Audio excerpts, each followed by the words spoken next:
Hello everyone, I'm Peter. This is Justin. Today we're going to discuss about the transition from petrol vehicles to electric vehicles in developed countries and how to implement the transition. And so, why do we need this transition? Here, according to the Supreme Court, greenhouse gases causes a rise in global temperature, and petrol vehicles is a main source of greenhouse gases. So, by transitioning the petrol vehicles to electric vehicles, we can greatly reduce the greenhouse gases emission. So this is a graph for the outlook of the electric vehicles market, estimated by Megatech, which is an organization that studies metalworking and manufacturing.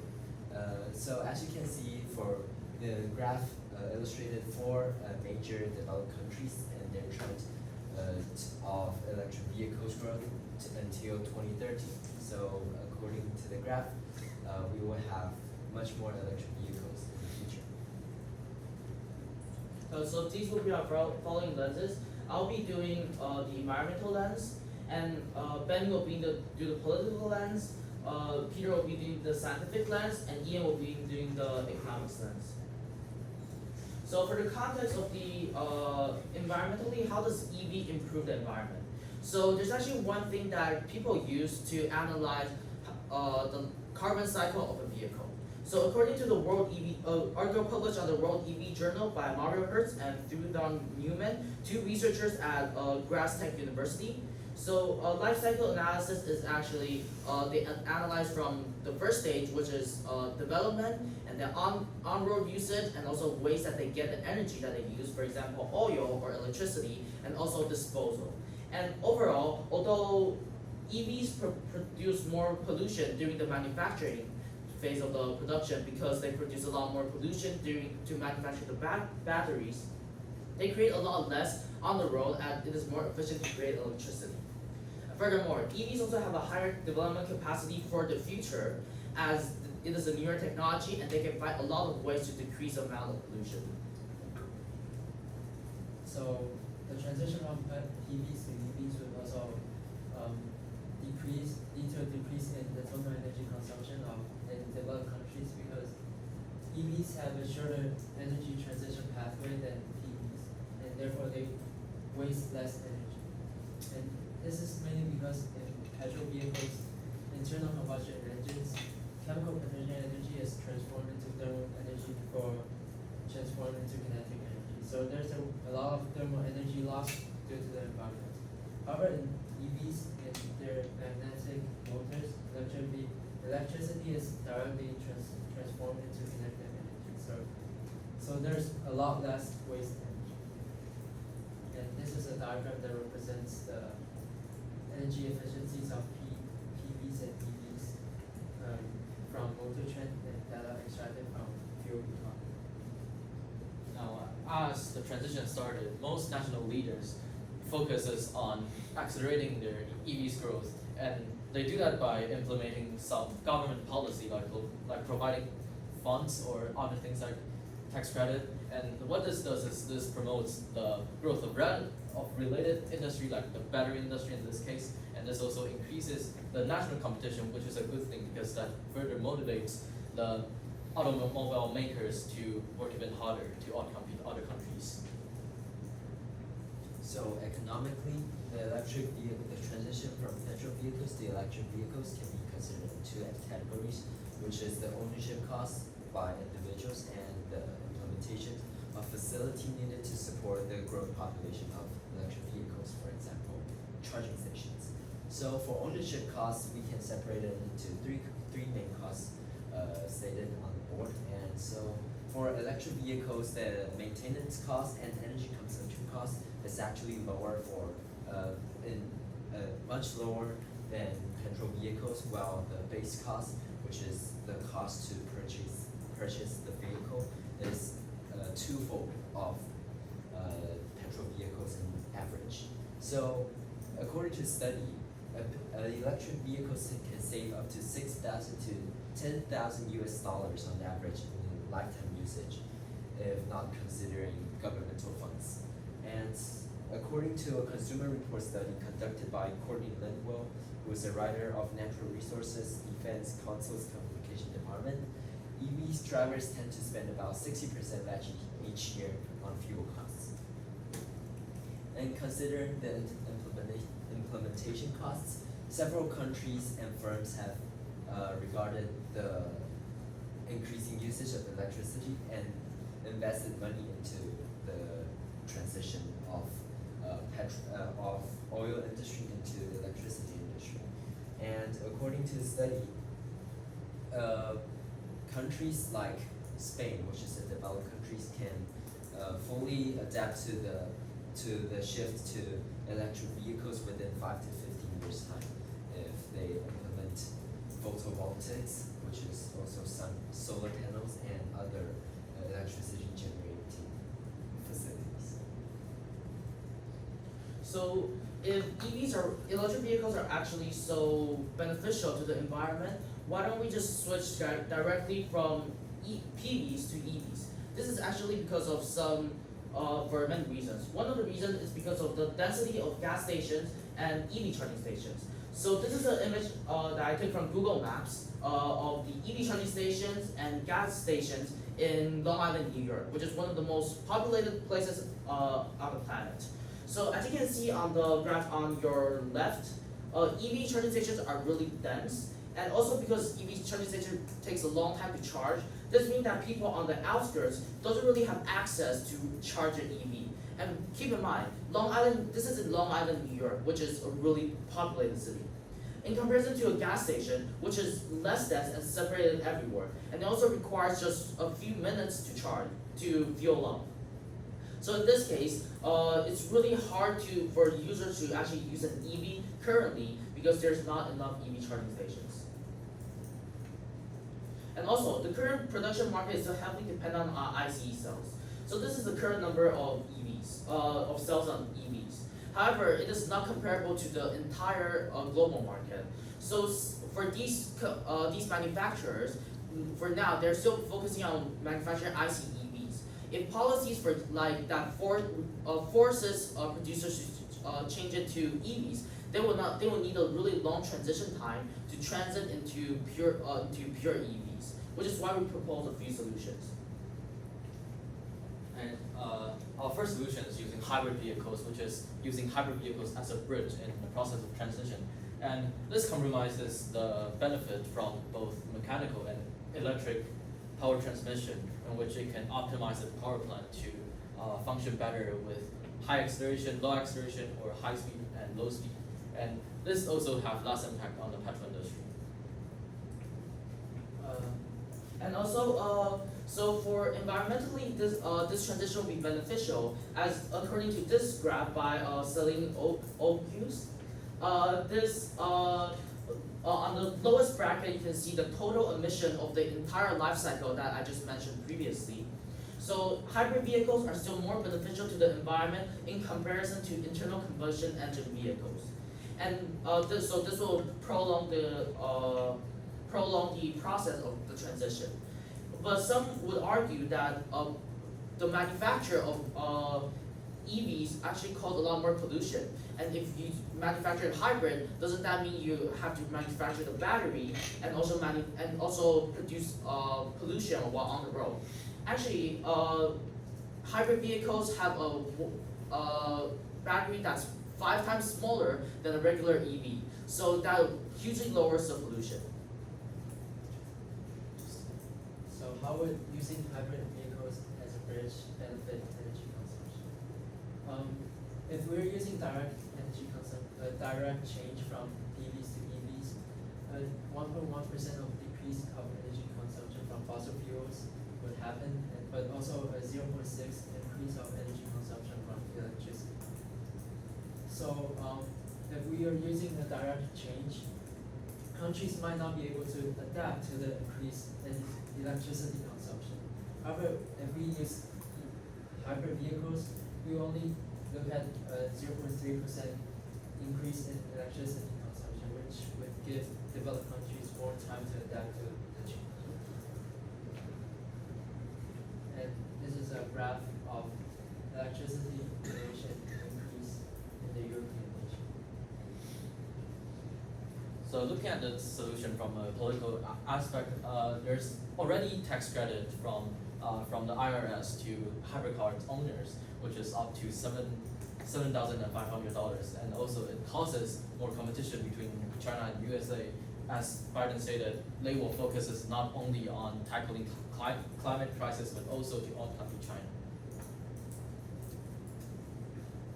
So economically, the transition of hybrid vehicle is more adaptable for developed countries, as the fuel economy can have transitioning their skilled workers into focusing on the electric industry, and the energy system is easier to adapt because it will take more time for the developed countries to generate more electricity.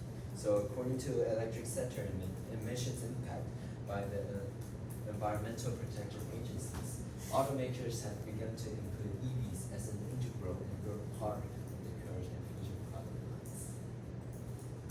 So there are some limitations and implications of using hybrid vehicle as a bridge.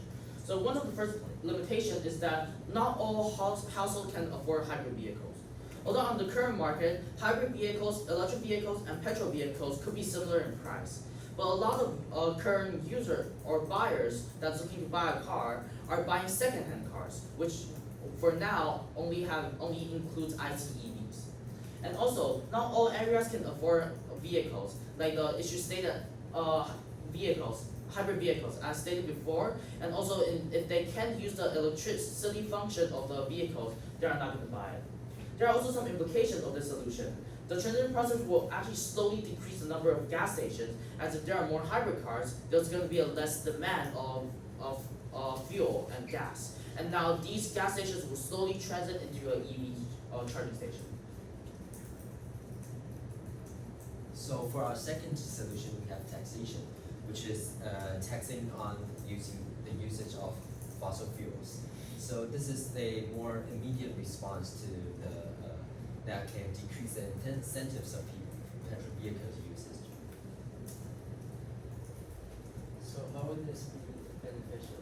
So a taxation on gasoline, for example, would decrease the incentive for using gasoline, therefore reduce the use of gasoline. However, as electricity as a fuel substitute for gasoline its use would be increased. So this would cause a shift from non-sustainable energy source to sustainable energy sources. And looking at the solution from a political aspect, there's already carbon tax going on, will be functioning next year and will be increasing in the future. And also, some people might argue that it is not affordable for most people, the government can solve this by establishing a public transportation system, in which they already did fund $5 billion for electrifying school buses. And one major concerns of this solution is Middle East conflict, because oil and military conflict are in close relationship, and oil producers are very militarized. So if we put tax on oil, and that might reduce their profit, and which will cause an international conflict. So economically, the taxation will increase the wealth gap, because rich individuals can easily adapt to the change and use electric vehicles instead, but poorer populations cannot, and they have to bear the increase in price of the gasoline. So there are some limitations of this policy. So first, people who cannot afford EVs will have to pay a lot more for gas. So this will, as Ian stated before, will increase the wage gap between, not the wage gap, but the gap between the wealthy and the poor. However, this can be solved by just by establishing the tax on areas which are more wealthy. And also, it's not a guaranteed decrease in the use of non-sustainable energy sources. As one of the things is that gasoline is considered inelastic. So this means that a changing price wouldn't really change the quantity demanded. This means that if you change the price, it's just gonna increase the money that people have to pay, but it's not really gonna change their behavior. lastly, it's gonna increase the political tension, as Benny mentioned before, and also could switch these companies from producing petrol to diesel. So overall, to conclude, although both solutions will achieve the purpose of the transition from PVs to EVs, we think the first solution, which is the transition of cars, the market from EVs to hybrid vehicles before changing from hybrid vehicles to electric vehicles, is better because it will cause, although it will cause greater damage to the environment, it's guaranteed to change the car type, and it will cause a gradual shift in fuel source, which is what we're trying to solve. And furthermore, it will avoid conflict due to changing prices. So these are our works I think we and thank you for watching. Ian, what is an example of a compelling argument from one of your peers' individual report that you decided to exclude from your team presentation? What is an example of a compelling argument from one of your peers' individual reports that you decided to exclude from your team's presentation, and why?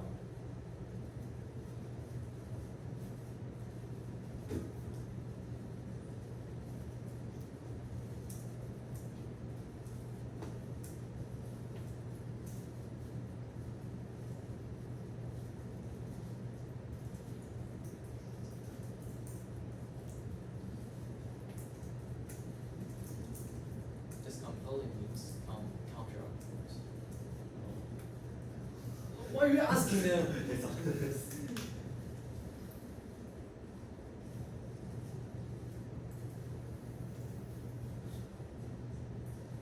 Are we gonna change the question? Okay, I'll change your question.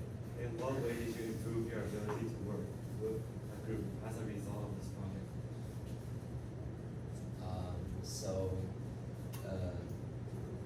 So in the first phase, my lens was economic lens, and then I was considering the transition in terms of money.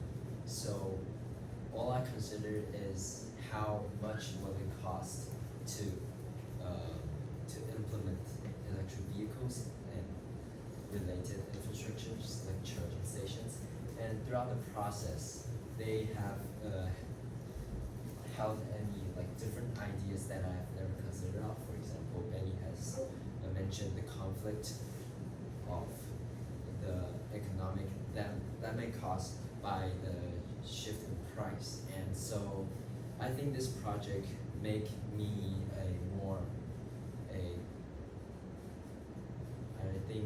to approach the problem from multiple perspectives.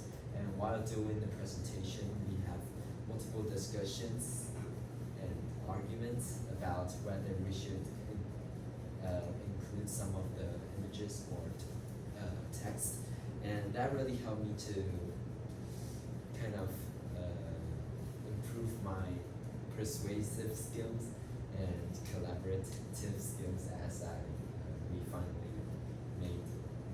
met an agreement.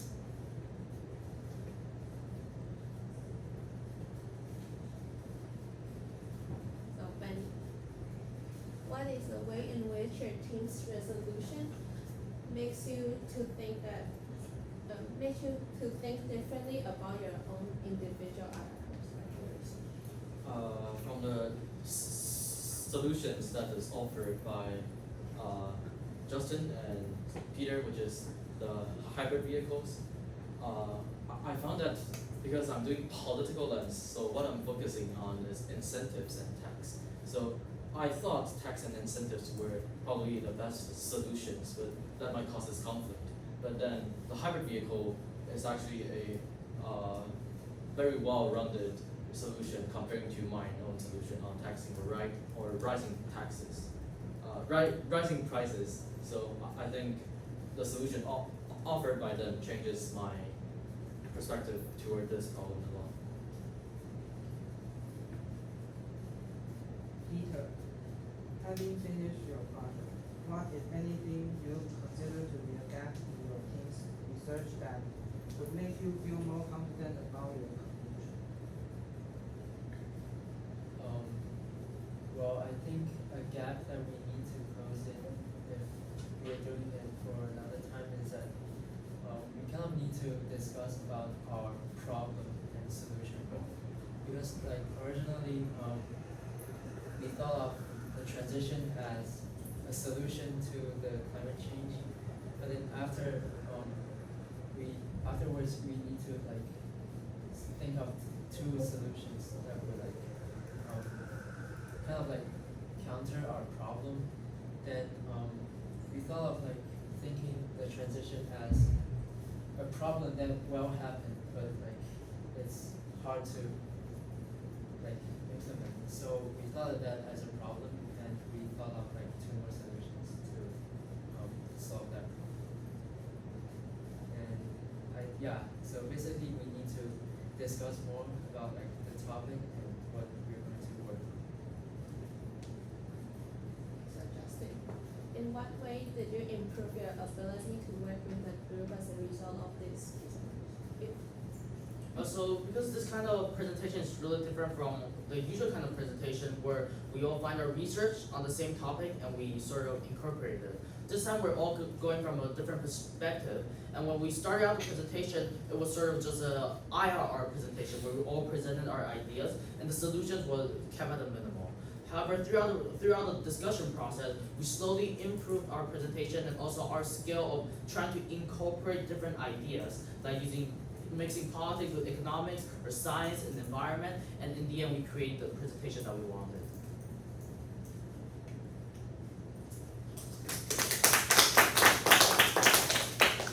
Okay, nice job to all groups. A couple of more bits of feedback for all groups as you're thinking about possible revisions for the summative. First thing, make sure,